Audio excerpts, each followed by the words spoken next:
Assalamualaikum warahmatullahi wabarakatuh. Apa kabar anak TK Mengbat? Bertemu lagi dengan Bu Dewi di pertemuan ke-13 pengembangan diri kelas 10. Minggu lalu Ibu sudah menyuruh kalian untuk merangkum mengenai narkoba dan penyalahgunaannya di kalangan remaja ya. Minggu ini Ibu akan menjelaskan lebih detail lagi tentang narkoba. Oke? Apa sih narkoba itu? Narkoba itu kesingkatan dari narkotika, psikotropika, dan bahan adiktif. Masing-masing itu mempunyai pengertian yang sendiri-sendiri. Narkotika adalah zat yang dapat membuat penurunan atau perubahan kesadaran dan dapat juga menimbulkan ketergantungan. Yang kedua, psikotropika adalah zat atau obat baik alamiah maupun sintetis bukan narkotika yang berkhasiat psikoaktif melalui pengaruh selektif pada susunan saraf pusat yang menyebabkan perubahan pada aktivitas mental dan perilaku. Kemudian bahan adiktif adalah zat yang membuat kecanduan di mana sekali dikonsumsi itu akan menyebabkan keinginan untuk terus mengkonsumsinya dengan kadar yang semakin bertambah. Tapi ini bukan termasuk narkotika atau psikotropika ya. Bahan adiktif itu nanti seperti contohnya adalah alkohol seperti itu. Itu kan biasanya semakin kita mencoba akan semakin timbul keinginan untuk mencobanya lagi. Baik, kita akan membahas mengenai jenis dan golongan narkotika. Menurut pasal 6 Undang-Undang Nomor 35 Tahun 2009, narkotika itu dibagi menjadi 3 golongan. Yang golongan pertama itu memang pada dasarnya ya narkotika ini digunakan sebagai untuk pengembangan ilmu pengetahuan seperti itu. Cuma yang golongan 1 ini mempunyai potensi yang sangat tinggi dan dalam mengakibatkan ketergantungan. Contoh narkotika golongan 1 itu adalah heroin, kokain, opium, ganja seperti itu, ekstasi. Kemudian golongan 2 itu berhasil untuk pengobatan juga, tapi itu digunakan sebagai pilihan terakhir. Selain itu juga bisa digunakan untuk terapi atau tujuan ilmu pengetahuan yang lainnya untuk meneliti. Dan ini yang golongan 2 nanti mempunyai dosis yang tinggi. Kalau yang golongan 1 tadi sangat tinggi, golongan 2 ini yang tinggi untuk mengakibatkan ketergantungan. Contohnya adalah morfin, petidin, fentanyl, dan metadon. Kemudian golongan 3 itu yang berkhasiat untuk banyak pengobatan dan untuk berbagai macam terapi, tapi potensinya itu hanya ringan untuk mengakibatkan ketergantungan. Contohnya adalah kodein, buprenorfin, nicotinamide, polucodina, dan propiram. Selanjutnya adalah macam-macam narkoba ditinjau dari efeknya, itu juga ada 3. Yang pertama depresan, di mana depresan ini akan menekan sistem saraf pusat dan mengurangi aktivitas fungsional tubuh, sehingga si pemakai itu merasa tenang, bahkan bisa membuat tertidur dan tidak sadarkan diri. Contohnya adalah morfin, heroin, dan putau. Kemudian yang kedua adalah stimulan, di mana narkoba ini itu bisa merangsang fungsi tubuh dan meningkatkan kegairahan serta kesadaran.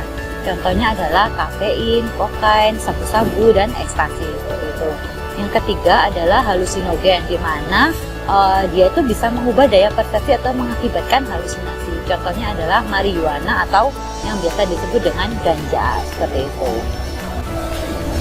Faktor penyebab penyalahgunaan narkoba pada remaja itu biasanya kebanyakan ada 5 ini. Yang pertama emosional dan mental. Remaja itu kan biasanya dia ingin bebas ya, nah emosional dan mentalnya itu nggak stabil, dia itu pokoknya ingin bebas dari larangan yang ditetapkan oleh orang tua seperti itu. Biasanya kalau orang tua yang tidak bisa mengarahkan remajanya supaya bertindak dan berperilaku ke hal-hal yang positif, akan terjerumus ke hal-hal yang negatif. Salah satunya penggunaan narkoba. Kemudian yang kedua adalah kepribadian, di mana biasanya orang-orang yang menggunakan narkoba ini karena dia mempunyai sikap rendah diri atau minder yang supaya diakui dia tuh, oh ya aku lo iso nggak narkoba lo nggak apa-apa, jadi kayak butuh pengakuan seperti itu. Jangan sampai kalian seperti itu ya. Kemudian yang ketiga adalah lingkungan sosial, di mana lingkungan ini menuntut kita untuk mencoba hal yang baru dan kalian tuh merasa tertantang. Naudzubillah min dzalik ya, jangan sampai kalian merasa tertantang untuk melakukan hal-hal yang negatif. Kalian harus bisa tertantang untuk melakukan hal-hal yang positif. Tirulah hal-hal yang positif, yang negatif jangan sampai ditiru. Untuk kalian yang menemukan lingkungan sosial seperti itu, sebaiknya kalian segera pergi menjauh daripada kalian nanti terjerumus ke dalamnya. Oke? Yang keempat adalah sarana dan prasarana. Memang tidak dipungkiri narkoba itu kan harganya mahal. Biasanya orang yang mempunyai materi berlebih itu yang suka menggunakan ini. Apalagi ketika yang terakhir ini adanya kesempatan orang tua tidak ada di rumah tapi diberi fasilitas yang memadai, sehingga biasanya kan anak-anak yang berkebun kurang perhatian tentu akan mengalihkan kegiatannya itu ke hal-hal yang negatif. Tolong ya, jangan sampai kalian seperti ini. Naudzubillah, pokoknya emang pertama itu nikmatnya itu hanya sementara, tapi efek jangka panjangnya itu sangat-sangat tidak bagus. Jadi tolong sebisa mungkin kalian menghindari hal-hal yang negatif, nah, seperti narkoba itu. Oke? Nah, kemudian dampak penyalahgunaan narkoba itu bisa ditinjau dari 3 hal. Yang pertama dari sikap.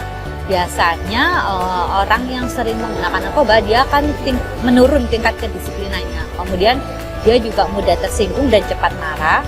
Yang ketiga adalah sering mengantuk dan malas. Dan yang terakhir, dia itu tidak memperdulikan kesehatan diri sendiri. Kemudian secara fisik itu juga bisa dilihat bahwa berat badannya itu akan turun secara drastis. Kalian bisa lihat ya, orang yang kecanduan narkoba biasanya kan badannya kurus kering seperti itu. Karena emang zat-zat kimianya sudah menggerogoti tubuhnya seperti itu. Kemudian matanya itu akan terlihat cekung dan merah. Kemudian mukanya pucat, bibirnya jadi kehitam-hitaman, jadi nggak cerah lagi itu seperti itu. Kemudian buang air besar dan air kecilnya jadi kurang lancar seperti itu. Kemudian dari sisi emosi biasanya dia bisa menjadi seorang yang sangat sensitif dan mudah bosan. Kemudian sering melupakan tanggung jawab, menunjukkan sikap tidak peduli, dan sering berbohong serta ingkar janji. Baik, langsung saja kita ke tugas 13. Setelah menyimak video ini, kalian bisa mengerjakan latihan soal kuisis yang linknya sudah dibagikan di Google Classroom pengembangan diri kelas 10 TKP. Kalian bisa mencatat hal-hal yang menurut kalian perlu dan membuka rangkuman kalian minggu lalu untuk bisa membantu kalian dalam pengerjaan kuisis ini. Masing-masing siswa diberi kesempatan 3 kali pengerjaan ya maksimal, dan deadline-nya itu sampai hari Jumat tanggal 16 April 2021. Nilai yang masuk rekap adalah nilai rata-rata ya, bukan nilai tertinggi. Jadi gunakan strategi juga dalam bermain kuisis ini. Oke? Baik, saya rasa cukup sampai di sini yang saya jelaskan hari ini. Semoga bermanfaat. Apabila ada yang kurang jelas, kalian bisa bertanya melalui chat pribadi di WA ya. Sebelumnya ada info pendaftaran penerimaan peserta didik baru tahun pelajaran 2021-2022. Terima kasih atas perhatiannya. Jangan lupa always do your best, stay safe and stay healthy. See you next week. Assalamualaikum warahmatullahi wabarakatuh.